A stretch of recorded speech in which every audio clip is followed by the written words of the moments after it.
കേരളത്തിൽ തന്നെ ഏറ്റവും റെപ്യൂട്ടഡ് ആയിട്ടുള്ള കാലിക്കറ്റ് ഗവൺമെന്റ് ഹോമിയോപ്പതി മെഡിക്കൽ കോളേജിൽ നിന്നാണ് ഡിഗ്രി കഴിഞ്ഞത്. MD ശേഷം അതേ കോളേജിൽ തന്നെ അസിസ്റ്റന്റ് പ്രൊഫസറായിട്ട് ജോലി. എപ്പോഴാണ് ഈ സിവിൽ സർവീസിലേക്ക് വരണമെന്ന് തോന്നിയത്? ഏതെങ്കിലും ഒരു പെർട്ടിക്കുലർ മൊമെന്റോ അങ്ങനെ എന്തെങ്കിലും ഒരു ഫാക്ടർ ഉണ്ടായിരുന്നു? ഞാൻ ഡിഗ്രി ചെയ്യുന്ന സമയത്ത് തന്നെ കോളേജില് ജനുമാറിനോ ജഗദീശൻ സർ അനാറ്റമിയിലെ പ്രൊഫസർ സാറ് പറയായിരുന്നു തസ്ലിമിന് UPSC സിവിൽ സർവീസസ് ഒന്ന് ട്രൈ ചെയ്തൂടെ എന്ന് പറയാറുണ്ടായിരുന്നു. കാരണം എനിക്ക് കുറച്ച് എക്സ്ട്രാ കരിക്കുലർ ആക്ടിവിറ്റീസും റൈറ്റിംഗും ഒക്കെ ഇഷ്ടമുള്ളത് കൊണ്ട് പറയാം. പക്ഷെ എനിക്കത് പറ്റില്ല, എന്നെ കൊണ്ട് ചെയ്യാൻ പറ്റില്ല. സിലബസ് പോലും ഞാൻ നോക്കിയിട്ടില്ലായിരുന്നു. പിന്നെ BHMS കഴിഞ്ഞ് PGക്ക് ജോയിൻ ചെയ്തു. PG ഒരു എന്ത് ചെയ്യാനൊക്കെ ആയപ്പോഴും ഞാനിങ്ങനെ ആലോചിക്കുന്നു, എന്റെ പൊട്ടൻഷ്യൽ കുറച്ചും കൂടെ യൂട്ടിലൈസ് ചെയ്യാൻ പറ്റിയ ഒരു ഏരിയയിലോട്ട് തിരിഞ്ഞാലോ എന്നൊരു ആഗ്രഹം ഉണ്ടായിരുന്നു. പക്ഷെ PG കഴിഞ്ഞ് എന്തായാലും ഒരു വർക്ക് ചെയ്യണം, എന്തെങ്കിലും ജോബ് ചെയ്യണം, ഫിനാൻഷ്യലി ഇൻഡിപെൻഡന്റ് ആവണം എന്നുള്ള ഒരു ആഗ്രഹത്തിന് പുറത്ത് ഞാൻ PG കഴിഞ്ഞ ഉടനെ തന്നെ അസിസ്റ്റന്റ് പ്രൊഫസറായിട്ട് വർക്ക് ചെയ്യാൻ കയറി. 1 year വർക്ക് ചെയ്തതിന് ശേഷം ഞാൻ പിന്നെയും ഇങ്ങനെ ആലോചിക്കായിരുന്നു, എനിക്ക് കുറച്ചും കൂടെ എഫേർട്ട് എടുത്ത് വേറൊരു ഫീൽഡിലോട്ട് എനിക്ക് എന്റെ ഒരു ടാലൻസ് ഒക്കെ വെച്ച് എനിക്ക് അതിനോടൊരു ജസ്റ്റിസ് ചെയ്തൂടെ എന്നുള്ളൊരു തോന്നലിൽ നിന്നാണ് ഞാൻ സിവിൽ സർവീസസ് പ്രിപ്പറേഷനിലോട്ട് ഇറങ്ങിയത്. ആ സമയത്ത് തന്നെ പ്രാക്ടീസ് ചെയ്യുമ്പോഴൊക്കെ നമ്മൾ കുറെ കൂടെയൊക്കെ ലൈഫിനെ അറിയുകയും കുറെ ഇഷ്യൂസിനൊക്കെ പറ്റിയിട്ട് നമുക്കൊരു എക്സ്പോഷർ ഒക്കെ കിട്ടുന്ന അപ്പോഴാണ് പേഷ്യൻസ് നമ്മുടെ അടുത്ത് വരുമ്പോഴും. അതുപോലെ തന്നെ റൂറൽ ഏരിയയിലാണ് ഞാൻ പ്രാക്ടീസ് സ്റ്റാർട്ട് ചെയ്തത്. അപ്പൊ കുറച്ചുകൂടെ പ്രോബ്ലം ബേസ്ഡ് ആയിട്ട് ഞാൻ തിങ്ക് ചെയ്യാൻ തുടങ്ങി. അങ്ങനെ സിവിൽ സർവീസസിലോട്ട് കടന്നുകൂടെയെന്ന് ഞാൻ ചിന്തിച്ചു. സിലബസ് ഒക്കെ നോക്കി അങ്ങനെയാണ് കോച്ചിങ് ഒക്കെ പോകാൻ സ്റ്റാർട്ട് ചെയ്തത്. ആ ഒരു മൊമെന്റിലാണ് ഈ കോച്ചിങ് സ്റ്റാർട്ട് ചെയ്തതിനു ശേഷവും നമ്മൾ ഈ പ്രിലിംസ് ചെയ്ത സമയത്ത് കിട്ടാതിരിക്കുന്ന അവസ്ഥകളുണ്ടായിരുന്നു. നമ്മള് ക്വിറ്റ് ചെയ്യണമെന്ന് തോന്നുന്ന ടൈം വന്നിട്ടുണ്ടാവും. ക്വിറ്റ് ചെയ്യണമെന്ന് തോന്നിയ സമയത്ത് പോലും വേണ്ട, എനിക്ക് വീണ്ടും ട്രൈ ചെയ്യണം, നമ്മൾ എന്താ പറയാ, വീണ്ടും എഴുന്നേറ്റ് ഓടാൻ വേണ്ടിയിട്ട് അതിലൊരു മോട്ടിവേഷൻ ഫാക്ടർ ഉണ്ടാവില്ല. അതായത് നേരത്തെ പറഞ്ഞത് സ്റ്റാർട്ട് ചെയ്യാനുള്ള മോട്ടിവേഷൻ ആണ്, പക്ഷെ ഇത് കണ്ടിന്യൂ ചെയ്യാൻ വേണ്ടി ഒരു ഫാക്ടർ ഉണ്ടാവില്ല. അതല്ല, ഒന്ന് നമ്മൾ കാണുന്നുണ്ട് മൾട്ടിപ്പിൾ അറ്റംപ്റ്റ്സിൽ ഇത് ക്ലിയർ ചെയ്യുന്നവരെ കാണുന്നുണ്ട്. മിക്കവാറും ആൾക്കാർ ഫസ്റ്റിൽ ക്ലിയർ ചെയ്തില്ലെങ്കിലും സെക്കൻഡ് തേർഡ് അറ്റംപ്റ്റ്സ് ഒക്കെ ആകുമ്പോൾ ക്ലിയർ ചെയ്യുന്നത്, ചിലർ 5th അറ്റംപ്റ്റ് ക്ലിയർ ചെയ്യുന്നത് കാണുന്നുണ്ട്. രണ്ടാമത് ഞാൻ കോച്ചിങ്ങിന് പോകാന്ന് പറഞ്ഞാൽ മോളെ എന്റെ വീട്ടിലാക്കി, അതുപോലെ കുറെ ഓപ്പർച്യൂണിറ്റി കോസ്റ്റ് ഉണ്ടായിരുന്നു എനിക്ക് ഞാനിത് പ്രിപ്പയർ ചെയ്യാൻ വരുന്നത്. പിന്നെ ഞാൻ സ്കോളർഷിപ്പ് അവൈൽ ചെയ്ത്, ഒരു ഫൗണ്ടേഷൻ സ്കോളർഷിപ്പ് അവൈൽ ചെയ്തൊക്കെയാണ് ഞാൻ പ്രിപ്പറേഷന് വന്നത്. അതുപോലെ എനിക്കപ്പോ എന്റെ റെസ്പോൺസിബിലിറ്റി കൂടുതലാണ് വേറെ ഒരു കാൻഡിഡേറ്റിനേക്കാളും. അപ്പം ഫെയിൽ ആകുമ്പോൾ ഇത് ഇട്ട് പോകരുത് എന്ന് ഞാൻ തന്നെ എന്നെ പറഞ്ഞ് പഠിപ്പിക്കായിരുന്നു. അതായത് ഇതിനൊക്കെ ഒന്ന് റിട്ടേൺസ് കൊടുക്കണമല്ലോ, മോളെയൊക്കെ മാറ്റി നിർത്തി. അതുപോലെ ഉണ്ടായിരുന്ന പ്രാക്ടീസ് ഇടയ്ക്ക് വെച്ചൊന്ന് സ്റ്റോപ്പ് ചെയ്ത് പോയി തിരിച്ചു വന്ന് എനിക്ക് പ്രാക്ടീസ് ചെയ്യാം, അല്ലെങ്കിൽ കോളേജിൽ വീണ്ടും ഇന്റർവ്യൂ ഒക്കെ അറ്റൻഡ് ചെയ്ത് ജോയിൻ ചെയ്യാം. പക്ഷെ ഈ ഒരു കാര്യങ്ങളൊക്കെ ആലോചിക്കുമ്പോൾ എനിക്കത് തിരിച്ചു പോകണ്ടെന്ന് തന്നെ ഞാൻ തീരുമാനിച്ചത്. രണ്ടാമത്തെ കാര്യം, ഞാൻ പിന്നെ വർക്ക് ചെയ്യുന്നുണ്ടായി. കോച്ചിങ് കഴിഞ്ഞിട്ട് പിന്നെ ഞാൻ ജോലി ചെയ്യാൻ സ്റ്റാർട്ട് ചെയ്തിരുന്നു, പ്രാക്ടീസ് ചെയ്തിരുന്നു. അതുകൊണ്ട് ഫെയിൽ ആവുമ്പോഴും ഞാൻ ഒരു 1 year കൂടുതൽ എഫേർട്ട് എടുത്തിട്ട് ഫെയിൽ ആവുന്നു എന്നുള്ള തോന്നലില്ല. നേരെ മറിച്ച് ഞാൻ കംപ്ലീറ്റ് ഒന്നും ചെയ്യാതെ ഇരുന്ന് പഠിക്കുക മാത്രമായിരുന്നതിൽ ചിലപ്പോൾ എനിക്കൊരു ക്വിറ്റ് ചെയ്യണം എന്നുള്ളൊരു തോന്നൽ വരുമായിരുന്നു. അപ്പം എനിക്ക് അതിൽ ബ്രൂഡ് ചെയ്യാനുള്ള ഒരു ടൈം ഉണ്ടായിരുന്നില്ല. വർക്ക് ചെയ്യുന്നുണ്ട്, ഞാൻ അതിന്റെ കൂടെ എക്സാം എഴുതുന്നു എന്നുള്ളൊരു ഫീലാണ് ഉണ്ടായിരുന്നത്.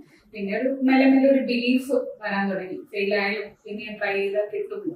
അപ്പൊ പിന്നെ വൈ ഐ സ്റ്റാർട്ടഡ് എന്നുള്ള ഒരു ചോദ്യം എപ്പോഴും മനസ്സിലുണ്ടായതുകൊണ്ട് ഞാനിത് കണ്ടിന്യൂ ചെയ്തു. അതായത് നമ്മളിപ്പോ എത്രാമത്തെ അറ്റംപ്റ്റ് ക്ലിയർ ആവുന്നതാണെങ്കിൽ, ഞാനത് ഒരാൾ പറഞ്ഞു കേട്ടിട്ടുണ്ട്, നമ്മൾ 21ാമത്തെ വയസ്സിൽ നമ്മുടെ ലൈഫ് സ്റ്റാർട്ട് ചെയ്യും. ഡിഗ്രിക്ക് ശേഷം 21ാമത്തെ 22ാമത്തെ വയസ്സിൽ നമ്മൾ ലൈഫ് സ്റ്റാർട്ട് ചെയ്യും. ഒരു 10 വർഷം ഒരു ജനറൽ കാറ്റഗറിയിലുള്ള ഒരു കാൻഡിഡേറ്റ് ആണെങ്കിൽ 32ാമത്തെ വയസ്സ് വരെയാണ് സിവിൽ സർവീസിന്റെ മാക്സിമം ഏജ് ലിമിറ്റ് വരുന്നത്. 6 ചാൻസ്. OBC ആണെങ്കിൽ 35, SC/ST കാൻഡിഡേറ്റ് ആണെങ്കിൽ 37 വയസ്സ് വരെയൊക്കെ ചാൻസ് വരുന്നത്. നമുക്കൊരു ജനറൽ കാറ്റഗറി ആണെങ്കിൽ 10 വർഷം ചാൻസ് തന്നെയായിരിക്കും. 21-22 വയസ്സിൽ സ്റ്റാർട്ട് ചെയ്ത ഒരാൾ, ലൈഫ് സ്റ്റാർട്ട് ചെയ്ത ഒരാൾ 10 വർഷം അയാൾ ഒരു ബിസിനസ് ചെയ്യുന്നു, അല്ലെങ്കിൽ ഒരു 10 വർഷം അയാൾ വേറെ ഏതെങ്കിലും ഗവൺമെന്റ് സർവീസിൽ ജോബ് ചെയ്യുന്നു, ലൈക്ക് PSC കിട്ടിയിട്ടോ, അല്ലെങ്കിൽ ഒരു പ്രൈവറ്റ് സെക്ടറിൽ ജോബ് ചെയ്യുന്നു. 10 വർഷത്തിന് ശേഷം 32ാമത്തെ വയസ്സിൽ ഈ പറഞ്ഞ വ്യക്തി എവിടെ എത്തി നിൽക്കുന്നു, ആ ഒരു സ്റ്റേജ് എത്രയാണ് നമ്മൾ ജസ്റ്റ് ഇമാജിൻ. സിവിൽ സർവീസ് അവസാനത്തെ അറ്റംപ്റ്റിൽ 6ാമത്തെ അല്ലെങ്കിൽ 32ാമത്തെ വയസ്സിൽ ക്ലിയർ ചെയ്ത് കഴിഞ്ഞാൽ ആ ക്ലിയർ ചെയ്ത ആള് ഈ പറഞ്ഞ 10 വർഷത്തിൽ എത്തി നിൽക്കുന്ന ആളൊക്കെയാണ് ഒരുപാട് മുന്നോട്ടാണ് ഉണ്ടാവുന്നത്. അതെന്ന് വെച്ചാൽ നമ്മൾ ഇൻവെസ്റ്റ് ചെയ്യുന്ന ഈ ഒരു ലൈക്ക് 10-15 വർഷം നമ്മൾ ഇൻവെസ്റ്റ് ചെയ്ത് കഴിഞ്ഞാലും അതിന് കിട്ടുന്ന റിട്ടേൺസ് അത്രയും വലുതാണ്. ഓക്കെ, ലൈക്ക് അത് എത്രത്തോളം അത് ശരിക്കും നമ്മൾ പറഞ്ഞു കേട്ടിട്ടുള്ളതാണ്. സോ എത്രത്തോളം അത് കറക്റ്റ് ആണ്, ലൈക്ക് ഇൻ യുവർ ഒപ്പീനിയൻ? നമ്മൾ ഈ 10 വർഷത്തെ അല്ലെങ്കിൽ 15 വർഷത്തെ എഫേർട്ട് അല്ലെങ്കിൽ ലാസ്റ്റ് അറ്റംപ്റ്റ് വരെ നമ്മൾ കൊടുത്തതിന് ശേഷം നമുക്ക് ലൈഫിലെ 5-10 വർഷം എന്നൊക്കെ പറഞ്ഞാൽ അത്രയും വലുതാണ്. ലൈക്ക് 10 വർഷം വേണ്ടി വരും പാസ്സാവുന്നല്ല ഞാൻ ഉദ്ദേശിക്കുന്നത്. മാക്സിമം അത്ര ആയാൽ പോലും നമുക്ക് കിട്ടുന്ന റിട്ടേൺസ് അത് എത്രത്തോളം വലുതാണ്, ലൈക്ക് അതിന്റെ റിയാലിറ്റി എങ്ങനെയാണ്? അതൊന്ന് നമ്മുടെയൊക്കെ സൊസൈറ്റിയിൽ ഒരു ഫാക്ടർ, ഒരു കമ്പൈനിങ് ഫാക്ടർ. അതായത് ആൾക്കാർ പെട്ടെന്ന് സെറ്റിൽ ആവണം, പെട്ടെന്ന് ജോലി കയറണം, അവരുടെ അക്കാഡമിക്സ് കംപ്ലീറ്റ് ചെയ്യുക, ജോലി കയറുക, പിന്നെ പെട്ടെന്ന് മാരേജ് ചെയ്യുക, കുട്ടികളാവുക. അതായത് ഒരു compulsion to settle with the earliest possible time എന്നുള്ളത്, അത് ശരിക്കും ഐ എം അഗൈൻസ്റ്റ് ഇറ്റ്. അതായത് നേരത്തെ തന്നെ സെറ്റിൽ ആവുക, പിന്നെ ഒരു ഡൈവേഷൻസ് ഇല്ലാത്ത ഒരു ലൈഫ്. ഒരിക്കലും നമ്മൾ ഒട്ടും അഡ്വഞ്ചറസ് അല്ലാതെയും ഒരു റിസ്ക് എടുക്കാത്ത ലൈഫിനായിട്ടാണ് സപ്പോർട്ട്. അപ്പൊ നമ്മള് ലേറ്റർ ആയി സെറ്റിൽ ആവുന്നതിനേക്കാൾ വേറെ ഭംഗിയായി സെറ്റിൽ ആവുന്നു എന്നുള്ളതിലാണ് കാര്യം. പിന്നെ എപ്പോഴും കംഫർട്ടായി ഞാൻ സെറ്റിലായി എന്ന് പറയുമ്പോൾ what is the spirit of life ഞാൻ എപ്പോഴും ആലോചിക്കാറുണ്ട്. കുറച്ച് അൺസർട്ടൺ ആയി പോയാലൊന്നും കുഴപ്പമില്ല. അതുപോലെ നമ്മൾ പറയാറില്ല, ക്രാഡിൽ മുതൽ നമ്മുടെ കോഫി വരെ പഠിക്കാൻ, ഞാൻ അതിനെ സപ്പോർട്ട് ചെയ്യുന്ന ആളാണ്. അപ്പം ഒരു ആൾ എത്രയും എഫേർട്ട് എടുത്ത് ലാസ്റ്റ് അറ്റംപ്റ്റ് ക്ലിയർ ചെയ്യുന്നത് പോലും I should say that you have learned a lot about the world, what is happening around. അയാൾക്ക് അയാളുടെ രാജ്യത്തെ പറ്റിയിട്ട് ഇന്ത്യയുടെ ഹിസ്റ്ററിയും ജോഗ്രഫിയും ഒക്കെ അറിഞ്ഞിരിക്കുക എന്നുള്ളത്, ഈവൻ ഒരാള് ക്ലിയർ ആയിട്ടില്ലെങ്കിൽ പോലും ഹീസ് ലേണിംഗ് എ ലോട്ട് എന്നാണ് ഞാൻ പറയുന്നത്. പിന്നെ തീർച്ചയായും അതൊരു ഭംഗിയോട്ടായിട്ട് എനിക്ക് തോന്നിയിട്ടില്ല. ഞാനിപ്പോ ഈ അറ്റംപ്റ്റിലെ പ്രിലിംസ് ക്ലിയർ ചെയ്തുള്ളൂ, എന്നിട്ടും എനിക്ക് ആ ലാസ്റ്റിലെത്തിയപ്പോ പോലും എനിക്കൊരു നഷ്ടബോധം തോന്നിയിരുന്നില്ല. Even when I was going to attempt my last attempt എനിക്ക് അങ്ങനെ തോന്നിയിട്ടില്ല. നമ്മൾ ഒരുപാട് ഇനി നേടും. വൺസ് വി ക്ലിയർ ഇറ്റ്, അവിടെ നമ്മുടെ നമ്പർ ഓഫ് അറ്റംപ്റ്റോ അല്ലെങ്കിൽ നമ്മൾ എത്ര എഫേർട്ട് എടുത്തു എന്നുള്ളതിനേക്കാൾ വേറെ appreciation and recognition we get is worth the years we spent and we ran behind. ഒരു ക്യാരക്ടർ ഡെവലപ്മെന്റ് ഉണ്ടാവുന്ന സത്യമാണ്. അതായത് സിവിൽ സർവീസ് പ്രിപ്പയർ ചെയ്ത ഒരാള്, ഓക്കെ, ഇനി പറഞ്ഞ ഭംഗിവാക്കല്ല, ഏത് മേഖലയിലുള്ള ഒരു വ്യക്തിയോടും ഒരു 5 മിനിറ്റ് സംസാരിക്കാനുള്ള ആ ഒരു നോളജ് നമ്മൾ അക്വയർ ചെയ്യുന്നുണ്ട്.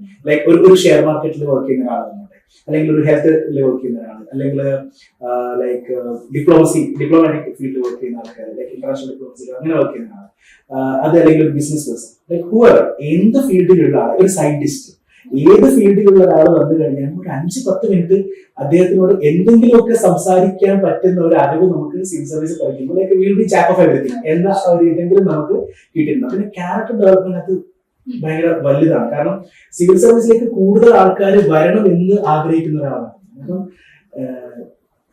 യങ് ജനറേഷന്റെ ലൈക്ക് അവരുടെ വ്യൂസ് തന്നെ കംപ്ലീറ്റ് ആയിട്ട് മാറുകയാണ്. അതായത് ജെൻഡർ ഇക്വാലിറ്റിനെ പറ്റിയിട്ട്, അല്ലെങ്കിൽ പാട്രിയാർക്കൽ സൊസൈറ്റിയുടെ ടോക്സിക് നേച്ചറിനെ പറ്റിയിട്ട്, ഓക്കെ, അല്ലെങ്കിൽ ലൈഫിനെ പറ്റിയിട്ടുള്ള വ്യൂസിന്റെ കാര്യത്തിൽ ഒരുപാട് മാറ്റങ്ങൾ നമ്മൾ സിവിൽ സർവീസിൽ വന്നതിന് ശേഷം വരുന്നുണ്ട്.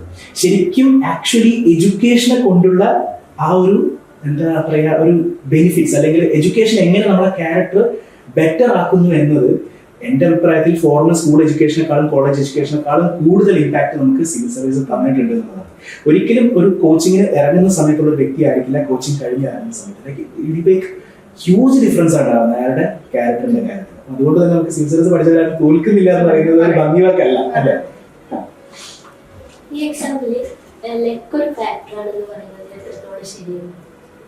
ഞാനതിൽ വിശ്വസിക്കുന്നില്ല. കാരണം ഞാൻ പറയും, when perseverance meets patience plus we are guided and we have a right strategy, പിന്നെ ഓട്ടോമാറ്റിക്കലി നമുക്ക് വിൻ ചെയ്യാൻ ഒരു ഡേ പറ്റും. Sometimes it will take years but the effort will be worth enough. കാരണം ലക്ക് എന്ന് പറയുന്നത് ഉണ്ടാവുന്നത് ഇതെല്ലാം കൂടെ ചേരുമ്പോഴാണെന്നാണ് ഞാൻ വിശ്വസിക്കുന്നത്. ഇപ്പൊ പ്രിലിമിനറി എക്സാം എന്ന് പറയുമ്പോൾ അത് ശരിക്കും ഒരു ഒബ്ജക്റ്റീവ് ആണ്, കറക്റ്റ് ചെയ്തു.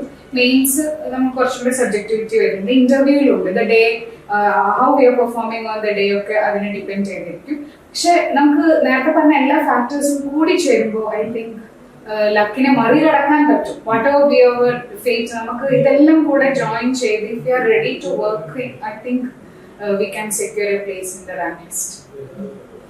കൂട്ടത്തിൽ എടുത്തു പറയാൻ പറ്റുന്ന ഒരു കാര്യം ഗൈഡൻസിന്റെ കാര്യം.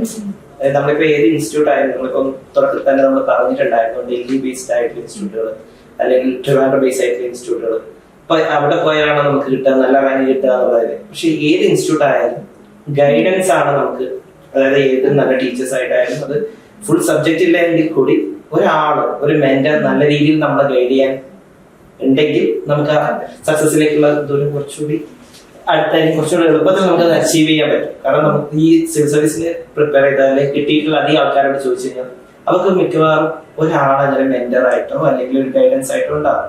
കാരണം അവരാണ് ഇങ്ങനെ നമുക്ക് തെറ്റുന്ന സമയത്ത് അങ്ങനെ പറഞ്ഞ് മനസ്സിലാക്കി തരാം. അവിടെയാണ് ഈ സെൽഫ് സ്റ്റഡിയിൽ വരുന്ന ഒരു ഡിഫറൻസ് പറയുന്നത്. കാരണം നമുക്ക് നമ്മൾ മാത്രമായിട്ട് പഠിക്കുന്ന സമയത്ത് നമുക്ക് കുറെ പ്രശ്നങ്ങളോ ബുദ്ധിമുട്ടുകളോ ഒക്കെ ഉണ്ടാവും. പക്ഷെ നമുക്കത് മനസ്സിലാവുകയും ചെയ്യില്ല. പുറത്തുനിന്ന് ഒരാൾ നോക്കിയാൽ അത് നല്ല രീതിയിൽ ഗൈഡ് ചെയ്യാൻ പറ്റുന്ന ഒരാളെ നോക്കിക്കഴിഞ്ഞാൽ നമുക്കത് കൃത്യമായിട്ട് എന്തൊക്കെയാണ് എന്നുള്ളത് കറക്റ്റ് ചെയ്യാൻ നമുക്ക് ആ ഒരു പ്രിപ്പറേഷൻ തുടങ്ങുന്ന സമയത്ത് നമുക്ക് വേണ്ടത് ഈ ഈഗോ എന്നുള്ള എടുത്ത് മാറ്റി വെക്കണം. കാരണം വെച്ചാൽ ഇൻഫർമേഷൻ നമുക്ക് എവിടെ നിന്ന് കിട്ടും, നമുക്ക് നമ്മളെ ഗൈഡ് ചെയ്യാനുള്ള ആ ഒരു ഐഡിയ നമുക്ക് എവിടെ നിന്ന് കിട്ടും. നമ്മളത് ഇന്നാള് പറഞ്ഞാൽ അല്ലെങ്കിൽ നമുക്ക് സീനിയർ ആയിട്ടുള്ള ഒരാൾ അവർ മാത്രമേ പറഞ്ഞാൽ കേൾക്കണമെന്നില്ല. കൂട്ടത്തിൽ നമ്മുടെ ഡിസ്കഷനിൽ പറയുന്ന ഒരാൾ അല്ലെങ്കിൽ നമ്മളിപ്പം 2 വർഷം പ്രിപ്പയർ ചെയ്ത അടുത്ത് ഇപ്പൊ വന്ന ഒരാൾ പറയുമ്പോൾ അയാളുടെ സ്റ്റൈൽ ഇങ്ങനെയാണെന്ന് പറഞ്ഞു ചിലപ്പോൾ അത് നമുക്ക് നല്ലതുണ്ടാവും. നമ്മൾ തന്നെയാണ് ശീലിച്ചതെന്ന് വെച്ച് പോകേണ്ട ആവശ്യമൊന്നുമില്ല. നമുക്ക് അതിലേതാണ് നമുക്ക് ഏതാണോ സ്യൂട്ട് ആവുന്നുള്ളത് നോക്കി എടുക്കാനുള്ള ആ ഒരു ഓപ്പൺ മൈൻഡും നമ്മൾ ഈ പ്രിപ്പറേഷൻ സമയത്ത് നല്ല രീതിയിലേക്ക് വേണം. അതുകൂടി ഒന്ന് നമ്മൾ വർക്ക് ചെയ്യുന്ന സമയത്ത് നമ്മൾ അതുകൂടി നമ്മൾ കാര്യമായിട്ട് ശ്രദ്ധിക്കേണ്ടതുണ്ട്. അത് ചില കുട്ടികൾ നമ്മളോട് ചോദിക്കാറുണ്ട്, സെൽഫ് സ്റ്റഡി ഒറ്റയ്ക്ക് ഇരുന്ന് പഠിക്കുന്നത് സിവിൽ സർവീസിന് ലൈക്ക് ഫീസിബിൾ ആണോ, അല്ലെങ്കിൽ അതുകൊണ്ട് സക്സസ് നമുക്ക് കിട്ടുന്നത്? എന്റെ ആൻസർ അതിന് കിട്ടുന്ന തന്നെയാണ്. ഒറ്റയ്ക്ക് ഇരുന്ന് പഠിച്ചു കഴിഞ്ഞാൽ യാതൊരു പ്രശ്നമില്ല. ഒരു കോച്ചിങ് അക്കാഡമിന്റെയും ഹെൽപ്പ് ഇല്ലാതെ തന്നെ ഒറ്റയ്ക്ക് ഇരുന്ന് പഠിച്ചു കഴിഞ്ഞാൽ നമുക്ക് കിട്ടും. ഇപ്പോൾ കഴിഞ്ഞ വർഷത്തെ കേരള ടോപ്പ് 6th റാങ്ക് ആ ലൈക്ക് കാൻഡിഡേറ്റ് പുള്ളിക്കാർ ഒറ്റയ്ക്ക് ഇരുന്നിട്ട് വീട്ടിലിരുന്നിട്ടാണ് പഠിച്ചത്. പക്ഷെ അവിടെ നമ്മൾ വിട്ടുപോകുന്നൊരു കാര്യമുണ്ട്, ആള് ഗൈഡ് ചെയ്യാൻ ആളുടെ വളരെ ഒരു ക്ലോസ് റിലേറ്റീവ് ഒരു IFS ഓഫീസറാണ്. അവരുടെ ഫ്രണ്ട്സും ആൾക്കാരൊക്കെ ഉണ്ടായിരുന്നു ഓക്കെ ഗൈഡ് ചെയ്യാൻ വേണ്ടി. പക്ഷെ ആൾ എന്തായാലും ഒറ്റയ്ക്ക് ഇരുന്ന് പഠിച്ചത്. ആളുടെ സക്സസ് ഒരു അക്കാഡമിക്കും ക്ലെയിം ചെയ്യാൻ പറ്റില്ല. ഓക്കെ, അപ്പം ഒറ്റയ്ക്ക് ഇരുന്ന് പഠിക്കാൻ പറ്റുമോ എന്ന ചോദ്യത്തിന്റെ ആൻസർ യെസ് തന്നെയാണ്. പക്ഷെ അതിലൊരു വ്യത്യാസം വരുന്നത് ഗൈഡ് ചെയ്യാന്ന് പറയുന്നത്. ഓക്കെ, അതായത് ഒരു സബ്ജക്ട് ഒരാൾക്ക് പഠിച്ചെടുക്കാൻ ഒരു മാസം, ഒരു 30 ദിവസം എടുക്കുന്നു എന്ന് വിചാരിക്കും. ഒരു ടോപ്പിക്ക് പഠിച്ചെടുക്കാൻ അതേ സബ്ജക്ട് ഒരു അക്കാഡമിയിൽ ഒരു ടീച്ചർ പഠിപ്പിച്ച് ആ ഒരു ക്ലാസ്സിൽ നമ്മൾ പഠിക്കുമ്പോൾ ചിലപ്പോൾ ഒരു 10-12 ദിവസം കൊണ്ട് നമുക്ക് കംപ്ലീറ്റ് ചെയ്യാൻ പറ്റും. കാരണം ഒരു ടീച്ചർക്ക് അല്ലെങ്കിൽ ഒരു അക്കാഡമിക്ക് ചെയ്യാൻ പറ്റുന്നത് എന്തൊക്കെയാണ് പഠിക്കേണ്ടത്, അത് എങ്ങനെ പഠിക്കണം, അല്ലെങ്കിൽ കൺസെപ്റ്റുകൾ പെട്ടെന്ന് ക്ലാരിഫൈ ചെയ്ത് കൊടുക്കുക. നമ്മളൊരാൾ ഒറ്റയ്ക്ക് ഇരുന്ന് വായിച്ച് മനസ്സിലാക്കി കിട്ടുന്ന ആ ഒരു കൺസെപ്റ്റിനേക്കാൾ കൂടുതൽ ക്ലാരിറ്റി കുറെ നാൾ ഇതിന്റെ പിറകിൽ റിസർച്ച് ചെയ്ത ഒരാൾക്ക് ഉണ്ടാവും. ലൈക്ക് ഇപ്പോൾ പോളിറ്റി, എക്കണോമി പോലുള്ള സബ്ജക്റ്റുകളിൽ കുറച്ചുകൂടി ക്ലാരിറ്റി ടീച്ചേഴ്സിന് ഉണ്ടായിരിക്കും. ഹിസ്റ്ററി ഒക്കെ നമുക്കിപ്പോൾ നമ്മൾ വായിച്ചു കഴിഞ്ഞാൽ മനസ്സിലാകുന്നില്ല. ബാക്കി സബ്ജക്റ്റുകളുടെ ക്ലാരിറ്റി ഒരു ടീച്ചർക്ക്, ഒരു ഗൈഡിന് പെട്ടെന്ന് പറഞ്ഞ് മനസ്സിലാക്കി കൊടുക്കാൻ പറ്റും. അതൊരു ഫാക്ടർ. രണ്ടാമത്തെ കാര്യം എന്ന് പറഞ്ഞു കഴിഞ്ഞാൽ ഈ പറഞ്ഞ പിയർ പ്രഷറാണ്. നമ്മൾ കുറച്ച് ആൾക്കാർ കൂടി ഇരുന്നിട്ട് അല്ലെങ്കിൽ ലൈക്ക് ഒരു ബാച്ചിന്റെ ഭാഗമായിട്ട് ഇങ്ങനെ പഠിച്ചു പോകുന്ന സമയത്ത് കൺസിസ്റ്റൻസി ഉണ്ടാവും. ഓക്കെ, ഇപ്പൊ നമ്മൾ ഈ ഒരു സക്സസ് വീഡിയോ അല്ലെങ്കിൽ മോട്ടിവേഷൻ വീഡിയോ കണ്ട ഒരാളാണ്. ആദ്യത്തെ ഒരു 2-3 ദിവസം പീക്കിലായിരിക്കും മോട്ടിവേഷൻ ഉണ്ടാവും. ആ മോട്ടിവേഷനിൽ ഇരുന്നിട്ട് ബുക്കൊക്കെ മേടിച്ച് നമ്മൾ പ്രിപ്പയർ ചെയ്യാൻ സ്റ്റാർട്ട് ചെയ്തു. കണ്ടിന്യൂസ് ആയിട്ട് ചെയ്യുമായിരിക്കും. ഒരു 1-2 മാസമൊക്കെ ചിലപ്പോൾ ചെയ്യായിരിക്കും. പക്ഷെ അതിന്റെ ഗ്രാഫ് ഇങ്ങനെ കുറഞ്ഞ് താഴേക്ക് വരും. ചിലപ്പോൾ 1 മാസം കഴിയുമ്പോൾ 2 മാസം കഴിയുമ്പോൾ ചിലപ്പോൾ ഒന്ന് ഗിവ് അപ്പ് ചെയ്ത് തോന്നിയിരിക്കാം, അല്ലെങ്കിൽ ഡീവിയേറ്റ് ആയി പോയിരിക്കാം, അല്ലെങ്കിൽ ഉറപ്പായിട്ടും ആ തുടങ്ങിയ സമയത്തുള്ള ആ ഒരു ഫയർ അല്ലെങ്കിൽ ആ ഒരു സ്പീഡ്, ആ ഒരു മൊമെന്റം ഇവർക്ക് പിന്നീട് അങ്ങോട്ട് ഉണ്ടാകുന്നുണ്ട്. പക്ഷെ കോച്ചിങ് അക്കാദമി എനിക്കുള്ളൊരു ബെനിഫിറ്റ് എന്താണെന്ന് വെച്ച് കഴിഞ്ഞാൽ എല്ലാവരും പഠിക്കുന്നുണ്ട്. ഓക്കെ, എല്ലാവരും എക്സാം എഴുതുന്നുണ്ട്. അത് പിന്നെ നമുക്ക് കമ്പയർ ചെയ്യാൻ പറ്റും. നമ്മൾ ഏത് ലെവലിലെത്തി നിൽക്കുന്നത്. ലൈക്ക് ലാസ്റ്റ് എക്സാം വരെ നമ്മൾ വെയിറ്റ് ചെയ്യണ്ട, നമ്മുടെ ലെവൽ എന്താണെന്ന് മനസ്സിലാക്കാം. നമുക്ക് മറ്റുള്ളവരെ നോക്കിയിട്ട് ഓക്കെ നമ്മൾ ആ ഒരു ലെവലിലാണ്, നമ്മൾ കുറച്ച് ബാക്കൗട്ട് ആണെങ്കിൽ നമ്മൾ മുന്നോട്ടേക്ക് പോകണം, അല്ല നമ്മൾ മുന്നോട്ടാണെങ്കിൽ ആ ഒരു കോൺഫിഡൻസിൽ നമുക്ക് പിന്നെയും മുന്നോട്ടേക്ക് പോകണം. അങ്ങനെ കുറച്ച് ഫാക്ടേഴ്സ് പോസിറ്റീവായിട്ടുണ്ട്. അല്ല, ഈ കാര്യങ്ങളൊക്കെ നിങ്ങൾക്ക് ഓവർകം ചെയ്യാനുള്ള അത്ര കപ്പാസിറ്റി അല്ലെങ്കിൽ ആ ഒരു പെർസിവറൻസ് നിങ്ങൾക്ക് ഉണ്ടെങ്കിൽ സെൽഫ് സ്റ്റഡിനെ കൊണ്ട് പ്രശ്നമൊന്നുമില്ല.